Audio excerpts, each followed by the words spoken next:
नहीं है और सत्य के बराबर कोई तप नहीं है। संत गुरु नानक साहब ने भी ज्ञान और ध्यान का प्रचार किया है। वैसे भिन्न भिन्न काल में भिन्न भिन्न संत अवतार लेते हैं और लोगों का कल्याण करके इस धराधाम से फिर चले जाते हैं। हमारा जीवन जो है पवित्र, साफ सुथरा और सदाचार पालन करते हुए भगवान नाम का स्मरण करते हुए जीवन व्यतीत करना चाहिए।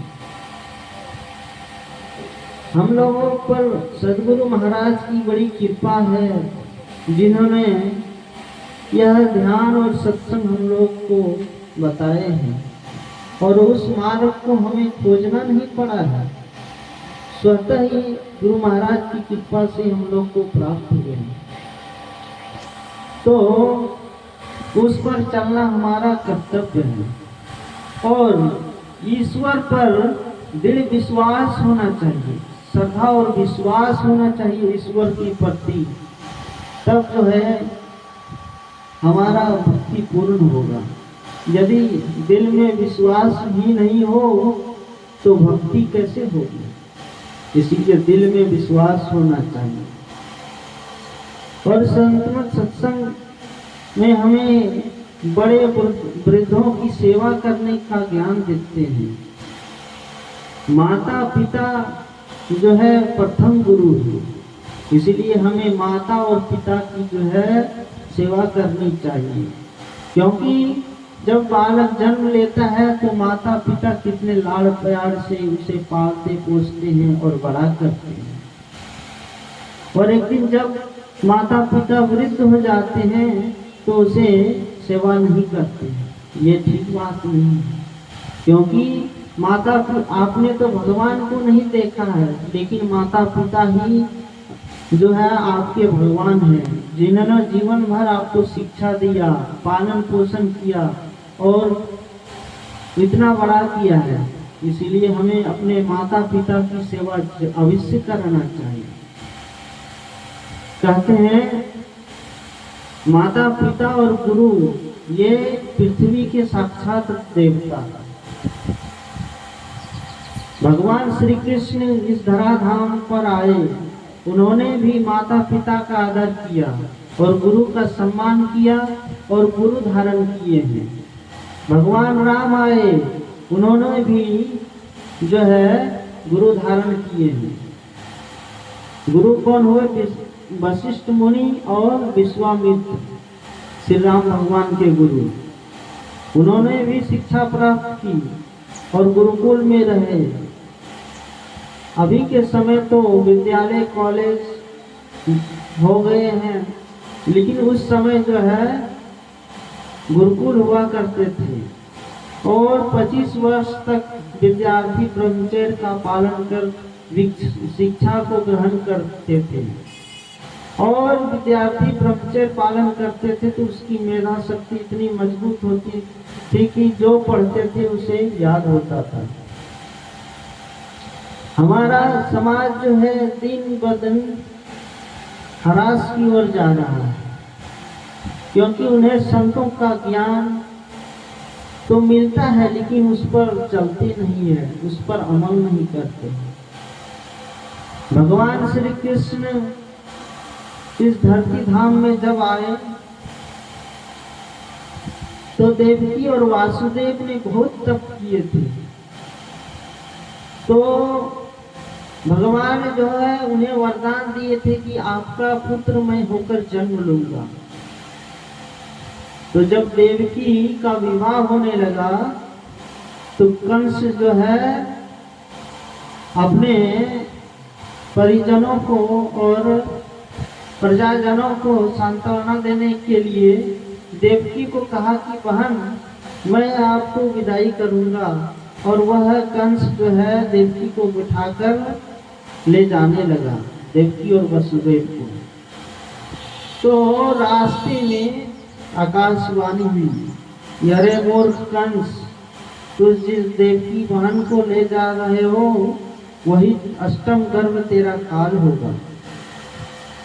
तब कंस जो है तत्काल वहीं रथ रोकते हैं और म्यान से तलवार निकालकर जो है देवकी को मारने के लिए उठते हैं। तब जो है वासुदेव वहां उनको हाथ पकड़ लेते हैं, कहते हैं आप राजा होकर अपनी बहन को मारिएगा, एक स्त्री को मारिएगा, ये शोभा नहीं देता है। इसीलिए आकाशवाणी हुई है कि देवकी के अष्टम पुत्र जो है आपका जो है काल होगा। तो मैं वचन देता हूँ कि जितने मेरे पुत्र होंगे देवकी के द्वारा, सारा पुत्र जो है आपको एक एक करके समर्पण कर दूंगा। तब जाके कंस को यह ज्ञान हुआ कि ठीक है, और उन्होंने छोड़ दिया। तब लेकिन छोड़ा तो ठीक, लेकिन उन लोगों को कारागार में बंद कर दिया, देवकी और वासुदेव को कारागार में रहने लगे। कंस जो है पहरा लगा दिए। समय बीतता गया, एक बालक का जन्म हुआ। तो अपने वादे के मुताबिक वासुदेव ने प्रथम पुत्र को कंस को ले जाके दिया। उसने कहा कि ये तो पहला पुत्र है, इसे मैं नहीं मारूंगा। कंस ने लौटा दिया। तब जो है नारद मुनि आए, कहे ये जो है पाप यदि नहीं करेगा, बालकों को ऐसे छोड़ देगा दया करके, तो इसका जो है मृत्यु नहीं होगा कंस का। तो वहाँ नारद मुनि कहते हैं 8 पंखुड़ी वाले कमल फूल ले जाकर कहते हैं कि कंस को की गिनती करो। तो 1 2 3 4 5 6 7 8 तक गिनते हैं, फिर 8 जहाँ होता है फिर कहता है यहाँ से शुरू करो। तब कंस को कहते हैं कि कोई भी जो है बालक 8वां हो सकता है। तो तब कंस जो है उसके दिमाग में आया, और फिर उन्होंने मंत्री को बोला और वो उस बच्चे को मंगाया, देवकी के बालक को, और कंस जो है उसे पत्थर में पटक कर मार दिया। इस प्रकार करते करते सारे बालकों को मारते जा रहे थे। जब सप्तम बालक का जन्म हुआ, वो जो है भगवान बलराम थे। तो योग माया को भगवान श्री कृष्ण ने आदेश दिया कि देवकी गर्भ से संघर्षण करके जो है बलराम को रोहिणी के गर्भ में स्थापित कर दे। और वही हुआ, वो जो है बलराम को रोहिणी के गर्भ में स्थापित कर दिए, और ये जो है देवकी का गर्भपात हो गया, और सप्तम गर्भ जो है नहीं हुआ। तो सारी राजा को मालूम हो गया, कंस को। तब जाकर फिर समय बीतता गया, अष्टम गर्भ भगवान श्री कृष्ण जो है देवकी के गर्भ में आए। तो सारा जो है कारागार उजियारा लग रहा था। कंस जब आते थे देखता थे कि लगता है इस बार वासुदेव जो है भगवान विष्णु कृष्ण जो है अवतार देंगे। और देवकी के मुखमंडल में एक तेज आभा था। तो समय बीतता गया, और जो है भगवान श्री कृष्ण का जन्म हुआ अर्धरात्रि में, और बारिश हो रहा था। और जब जन्म हुआ कृष्ण भगवान का, तो कारागार का आसमान हो गया।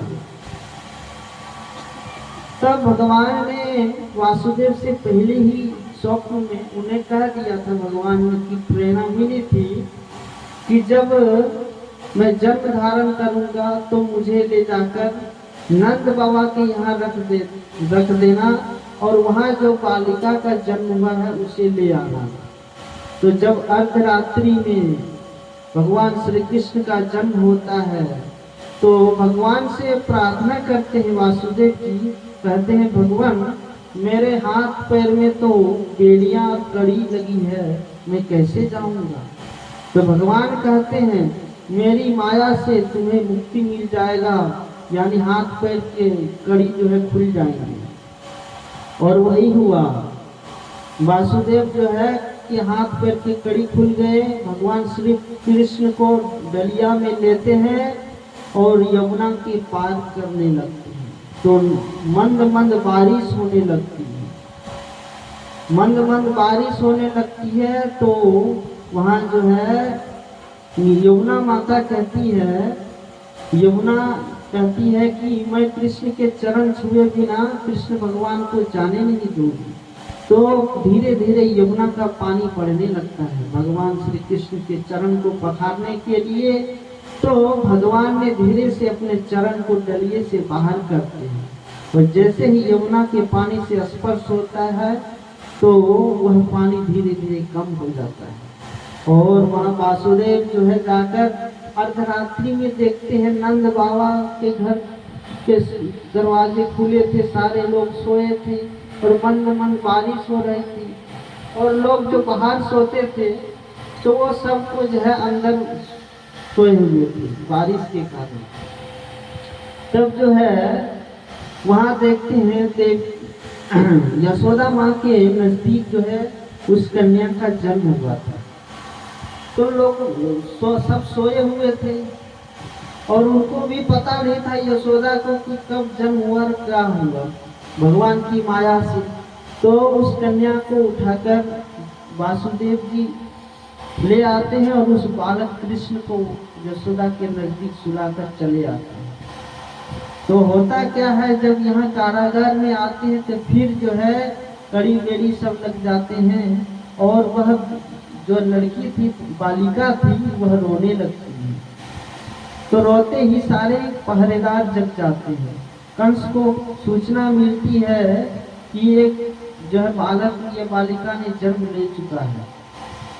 तो कंस मंत्री के साथ आते हैं, देखते हैं कि सही में एक बालिका का जन्म हुआ है।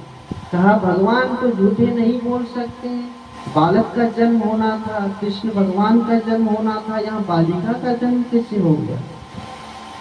तो उन्होंने सोचा आखिर तो अष्टम गर्भ ही है, वह देवी से वह कन्या को छीन लेता है कंस और ज्यों ही पत्थर में पटक कर मारना चाहता है तो वह कन्या आकाश में उड़ जाती है और माँ दुर्गा का रूप कात्यायनी माँ का रूप धारण करके दुर्गा का तो कहती अरे मूर्ख कंस तेरा काल तो जन्म ले चुका है।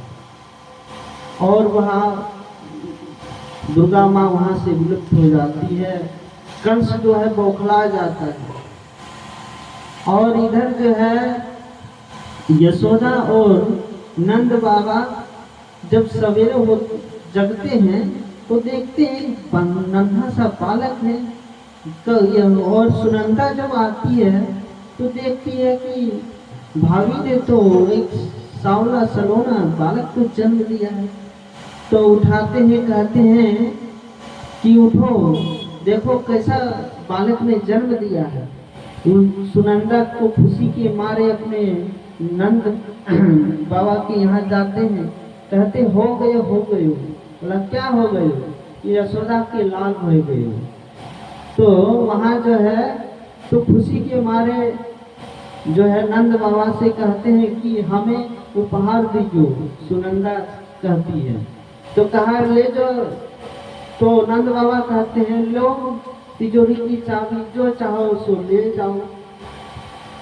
तो वहाँ जो है खुशी के मारे नंद बाबा जो है पंडितों को बुलाते हैं और गंगा स्नान करते हैं, नए नए वस्त्र पहनते हैं और सारे गोकुल में जो है समाचार फैल गया कि नंद बाबा के यहाँ जो है एक बालक ने जन्म लिया।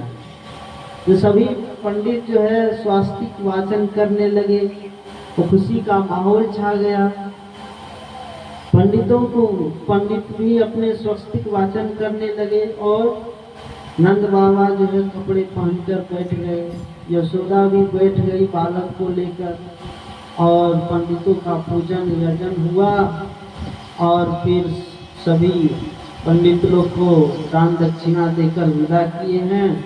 और उस नंद बाबा ने सोचा कि बहुत दिनों के बाद हमारे घर में लाला आए हैं, तो ब्राह्मणों को उन्होंने गाय को दान दिए हैं। और इधर जो है देवकी और वासुदेव जो है कारागार में ही रहने लगे और उन्हें मुक्त नहीं किया। बोलिए प्रेम से श्री सद्गुरु